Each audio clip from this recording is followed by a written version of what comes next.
윤 대통령의 비상계엄은 이 사회 곳곳에 암적인 존재들을 온 국민들에게 알리는 의외의 효과를 만들어냈습니다. 첫째, 국민의힘 내에서 누가 적이고 누가 아군인지 명백히 드러났습니다. 윤 대통령의 탄핵 가결에 결정적인 역할을 한 한동훈과 그를 따르는 국민의힘 의원들은 자신들의 정체성이 자유파 정당이 아닌 좌파 민주당에 있음을 극적으로 보여줬습니다. 국민의힘이 언젠가 황골탈퇴하는 과정에서 이들을 정리하는 것이 시급한 과제임을 보여주었다 할 것입니다. 예를 들어 최재형 전 감사원장의 경우 SNS의 글을 통해서 결정적인 순간마다 탄핵의 가결을 뒷받침하는 의견을 내놓거나 부정선거는 있을 수 없다고 부정하는 등 자신의 이번 탄핵에 대한 스탠스를 보여줬습니다. 이는 국민에 대한 애정이나 나라에 나아갈 방향에 대한 진지한 고민보다 법기술자로서 자신의 논리만을 강조한 것으로 국민과의 관계 설정을 중시해야 할 정치인으로서는 함량 미달임을 여실히 보여줬다고 평가됩니다. 안철수 의원 등이 국회 탄핵 가결 시점에 보여준 행동 역시 그의 고질적인 문제, 즉 정치적 판단력의 부재 문제는 최재형과 별반 다르지 않음을 보여줬습니다. 이분들 외에도 이런 류의 스탠스를 보여준 인물들이 적지 않을 텐데 여러분이 알고 계시는 유사한 사례가 있으면 댓글에 내용을 남겨주시면 감사하겠습니다. 우리 모두가 알고 공유해야 하기 때문입니다. 다음 두 번째를 말씀드리기 전에 여러분께 부탁드릴 것이 있습니다.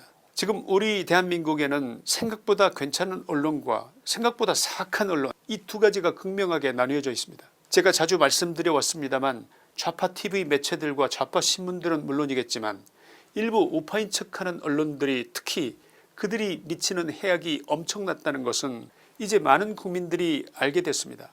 이런 언론사들 안 보고 안 듣고 클릭하지 않기 운동은 지금 이 시점에 매우 중요하다고 생각합니다. 여러분이 적극 나서 주시기를 부탁드리겠습니다. 아울러 아직도 김치환의 시사이다 구독을 하지 않은 채 영상을 시청하는 분이 계시다면 이번 기회에 구독자가 되어주시면 감사하겠습니다. 좋은 방송으로 보답하겠습니다.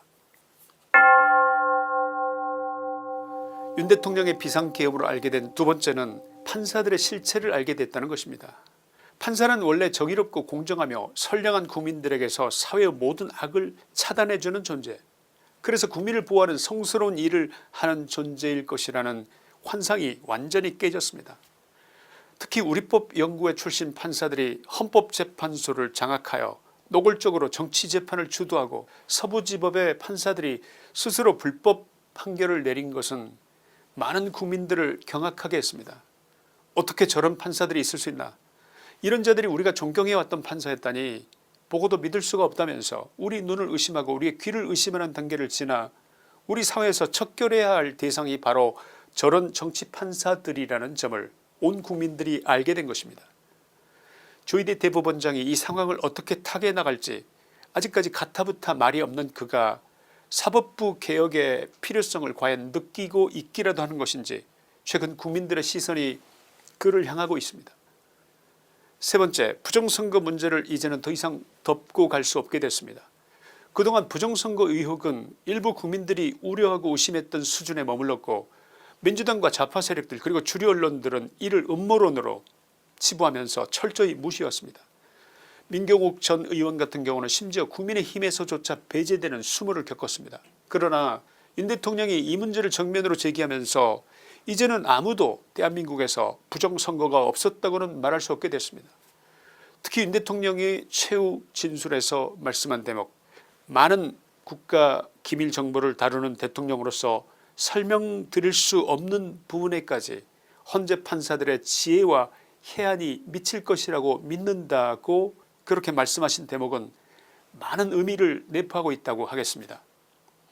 네 번째, 중국의 영향력 공작을 차단하기 위한 적극적인 행동에 나서야 할 필요를 일깨워줬습니다.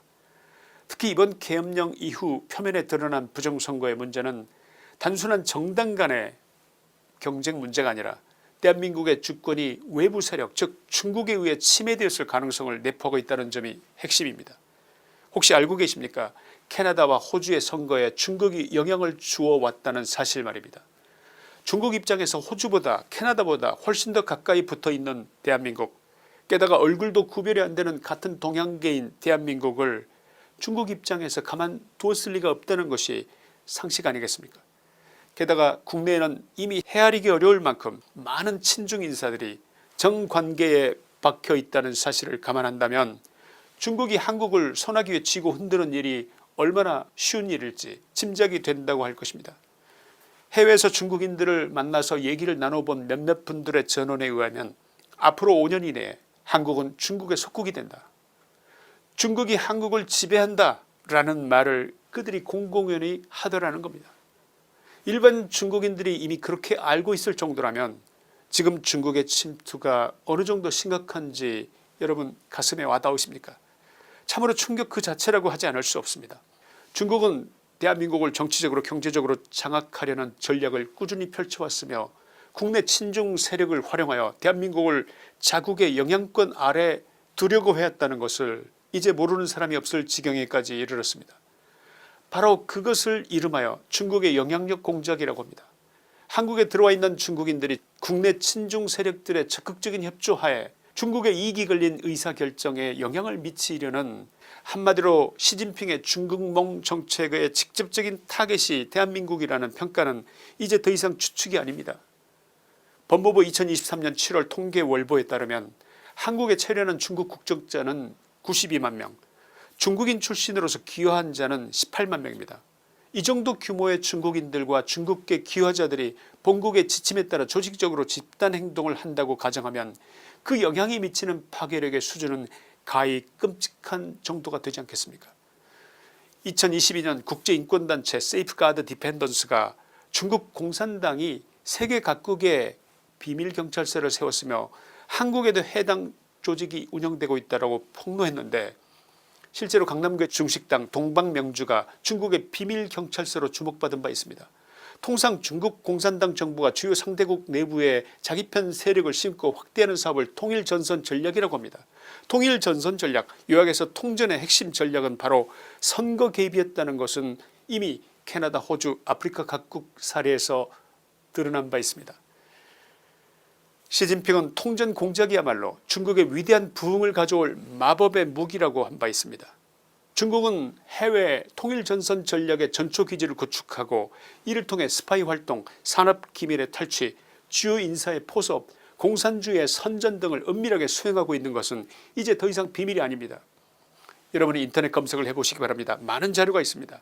우리나라에 침투한 통전의 전초기지는 대학과 초중고 등에 설립한 공제학원이 대표적입니다. 이 공제학원은 중국 대사관과 영사들의 통제하에 움직인다고 알려져 있습니다. 중국 입장에서 생각해 봅시다. 한국을 가만둘 그들입니까? 중국의 최근접 위치에 있는 우리 대한민국에서 중국의 이익을 실현하기 위해, 나아가 중국몽의 실현을 위해, 대한민국을 진정한 의미의 속국으로 만들기 위해 친중 세력들을 대거 국회에 진출시키는 선거 개입이야말로 시진핑의 말처럼 마법의 무기 그 자체일 것입니다. 다섯째, 대한민국을 지배하는 보이지 않는 손이 있습니다. 카르텔 위의 카르텔, 그것이 곧 사법 카르텔이라는 사실이 드러났습니다. 종북세력, 좌파민주당, 민노총 간첩들, 국내 영향력 집단에 침투한 중국인들, 그리고 이들의 뒤를 봐주는 우리법연구회와 국제법연구회 출신의 판사들의 거대한 카르텔 조직이 드러나는 것입니다. 그동안 대한민국을 장악해온 각종 부패 카르텔이 존재해왔지만 이번에 밝혀진 사법 카르텔에 비하면 세 발의 피입니다. 아무리 누군가 간첩죄를 지어도 좌파 판사들이 있는 곳에서 판사 쇼핑을 하면 됩니다. 아무리 누가 국가보안법을 위반하더라도 우리법연구회 출신 판사를 만나기만 하면 괜찮습니다. 중국인이 아무리 간첩 행위를 하더라도 민주당이 법 개정에 협조해 주지 않으면 그만입니다.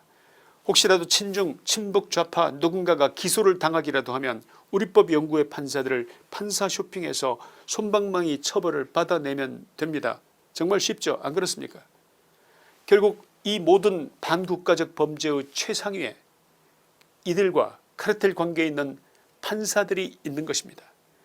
이 나라는 정북 간첩들의 천국이며 종중 간첩들이 활개치며 대놓고 백주대낮에 돌아다니는 그런 세상이 됐습니다.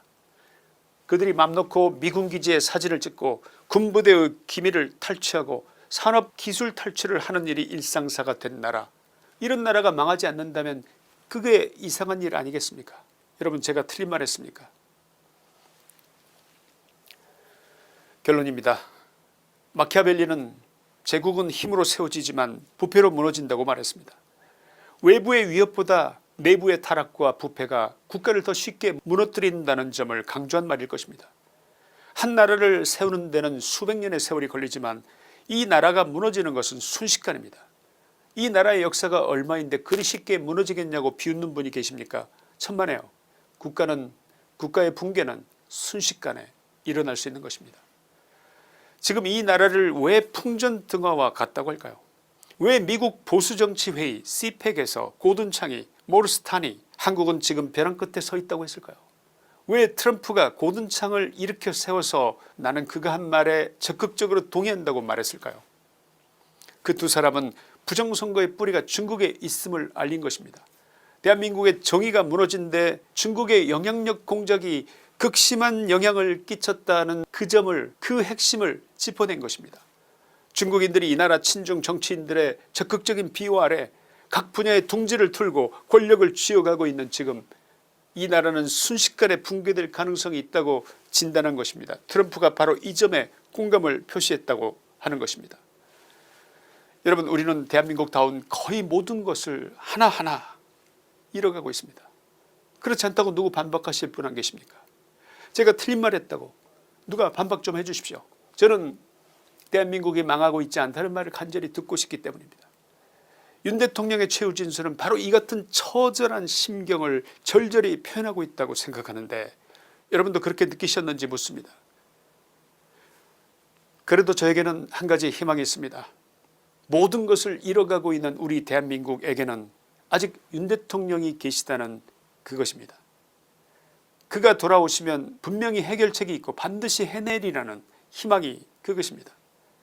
첫째, 윤 대통령이 돌아오시면 선거의 무결성을 확보하는 것을 최우선 과제로 삼을 것입니다. 부정선거 문제를 대한민국의 주권과 민주주의를 지키기 위한 필수적인 개혁 과제로 다루실 것이라는 그 말입니다. 사전투표를 폐지하고 대만처럼 투표한 그날 그 자리에서 수개표로 개표하고 집계도 직접 손으로 처리해야 합니다. 그렇게 해서 중국의 영향, 해커의 개입 여지 자체를 원천적으로 차단하는 조치를 취해야 합니다. 대통령의 복귀만으로 우리 국민들의 일이 끝나지 않을 것입니다. 사전투표 폐지를 위한 법 개정에 민주당이 협조하지 않을 가능성이 높습니다. 우리 국민들이 그때 다시 일어서야 할지도 모릅니다. 나서서 적극적으로 압력을 행사해야 합니다. 여러분도 이에 동의하시는지 묻습니다. 둘째, 중국의 영향력 공작을 차단하기 위해서 공작원을 없앨 것입니다. 그리고 중국인들에게 주었던 지방선거 투표권을 폐지할 겁니다. 중국인들이 투표권을 갖는다는 것은 우리 국민의 주권을 빼앗아 중국인들에게 주는 것과 무엇이 다르겠습니까? 그리고 우리 모든 국가기관에 중국 국적을 가진 중국인들과 귀화한 중국인들의 취업을 엄격히 금지해야 합니다. 중국인들의 부동산 취득 문제, 의료보험의 혜택 문제도 중국이 우리 국민들에게 하는 만큼 우리도 상호주의적 관점에서 중국인에 대한 제한을 해야 합니다. 박정희 대통령의 화교에 대한 정책은 정말 미래를 내다보는 해안이 있었다 할 것입니다. 이 모든 일을 위해서 윤 대통령이 복귀하는 것이 기본적인 전제가 되어야 합니다. 중국 공산당의 거대한 방해 공작을 감안해야 하기 때문에 이 같은 계획을 실천하는 데는 상당한 위험이 따를 것을 예상할 수 있습니다. 현재로서는 그 위험을 무릅쓸 사람이 누구겠습니까? 윤 대통령밖에 없습니다. 여러분, 끝까지 윤 대통령과 함께할 준비가 되셨습니까?